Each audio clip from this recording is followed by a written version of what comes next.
the bigger your goals are and the more outrageous they are, then the people will always say, this is crazy, this will never happen. And so, we have heard all the naysayers and everything like that. And you just cannot pay any attention to that, because it's just the way it is. I always feel like if I can see it, and if I can believe it, then I can achieve it. So let me tell you something, visualizing your goal and going after it makes it fun. You got to have a purpose no matter what you do in life. You got to have a purpose. So the training of the body, extremely important. The training of the mind, extremely important. And that's why I say to people, you got to educate yourself, you got to read something every day, you got to learn a new language, you got to just always improve and look at what can you do to improve your business or your life in general. So when someone says, no, this is a stupid idea, you in your mind, you don't have to say it, but in your mind just say to yourself, what do you know? There are certain things that we need to do that is supposed to be a routine, that's supposed to be kind of part of your daily schedule without you having to think about it. And so that's basically my kind of routine, and I'm a big believer in that. People should just realize that I'm not going to have any sympathy for any of those things, when someone says it's difficult, because there is a lot of things in life that are difficult. And you have to ask yourself the question right off the top, are you going to be one of those guys that are going to go and back off every time something is difficult? Or do you want to be one of those guys that says, look, it doesn't matter if it's easy or difficult or most difficult, I'm going to go and crush through it. That's me. That's the person that I want to be, and I'm going to prove it to myself, and I'm going to prove it to the rest of the world. So yeah, there are certain things that are difficult. It's difficult for people to have a routine, but they just have to go and do that, and they should just work on it, where they go and say, do something very simple. I'm going to go and get up every morning at, let's say, an hour early, before they normally get up, and just work on that. And then the next time they work on it and say, okay, I'm going to get up early, and I'm going to go and make my coffee or my tea or whatever, and I'm going to read papers, even though maybe I haven't read the paper yet in the last 10 years. Just add that to you, and don't even ask about it, should or should I not. That's the key thing about the routine, is that you don't ask yourself, should I or shouldn't I? You just do it. Now let me get right away to the first rule of success. The first rule of success is to have a vision. You see, if you don't have a vision of where you go, and if you don't have a goal where you go, you drift around and you never end up anywhere. It's like you can have the best ship in the world, you can have the best airplane in the world. If the pilot or the captain doesn't know where to go, it will just drift around. It will not end up anywhere, or most likely in the wrong place. So I was very fortunate that I stumbled on my vision. I mean, as you know, I was born in 1947 in Austria after the Second World War. And I didn't really like Austria when I grew up. I couldn't wait to get out of there.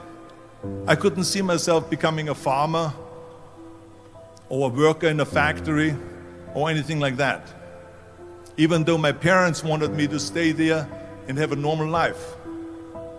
My father wanted me to become a police officer like he was. My mother wanted me just to stay there and marry a girl with the name of Heidi, hopefully, and have a bunch of kids and run around like the Van Trapp family in The Sound of Music. But that was their vision, not mine. Because when you have a goal, when you have a vision, everything becomes easy. Because remember that in America, for instance, when you study, you will see the percentage of people that like their jobs. 74% hate their job in America. Now, there is not much different when you come to Europe. The majority of people don't like what they're doing because they're really not doing it because they didn't have a goal and they followed this goal. They just aimlessly drift around, and then all of a sudden there's a job opening, so they get their job. because you have to work. But then when you work, it's a chore. It's work. It's not fun. So if you think about, only a quarter of the people really enjoy what they're doing in life. That is unbelievable if you think about it. So I felt so blessed that I knew what I was doing. It's like a medical student that studies and knows he wants to become a doctor. You know where to go. Don't listen to the naysayers.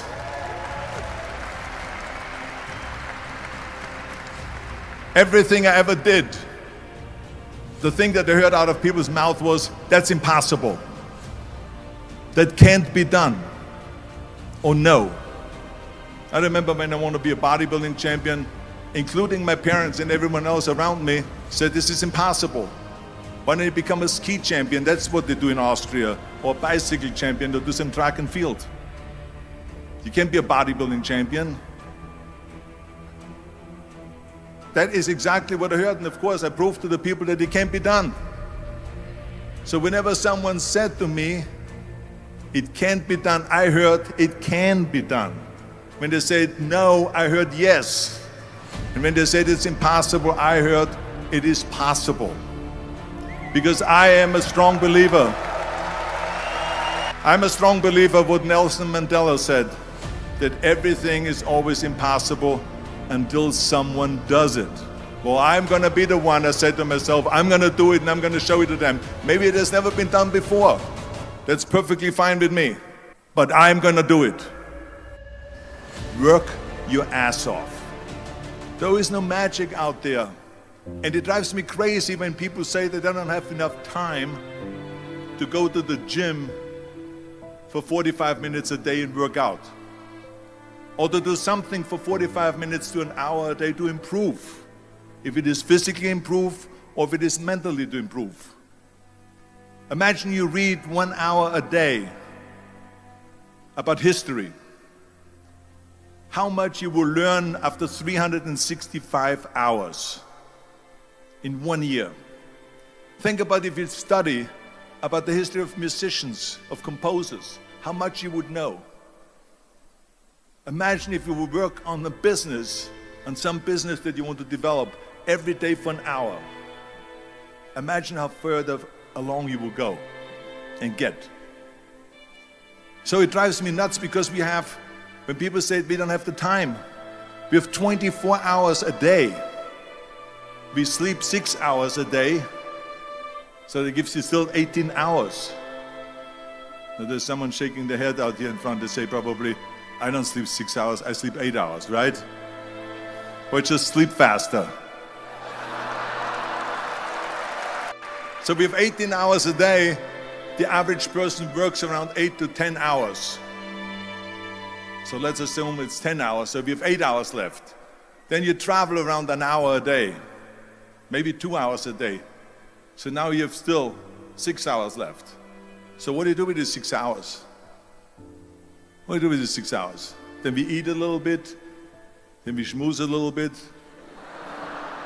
talk a little bit to people and all that stuff. But you can see how much time there is available if you organize your day. So you got to work hard.